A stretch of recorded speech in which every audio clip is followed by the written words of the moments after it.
இருக்கு விளையாண்டு இருக்குது.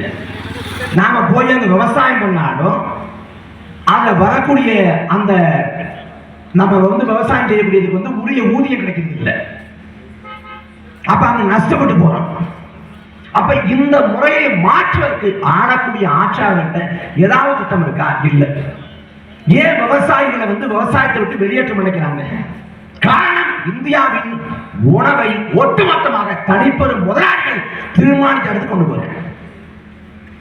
குறிப்பா இந்த காவிரி படுகை, தஞ்சாவூர், திருவாரூர், நாகப்பட்டினம் இந்த காவிரி படுகை மாவட்டங்கள் முழுக்க விவசாயத்தை சார்ந்திருக்கும்.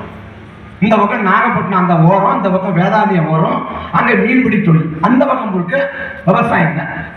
நம்ம ஊர்ல விவசாயத்தை விட்டு அவர் வேலையே தெரியாது, நமக்கு முழுமையா விவசாயம் தான். அப்ப விவசாயம் செய்வதற்கான நிலம் இருக்கிறது. விவசாயம் செய்வதற்கு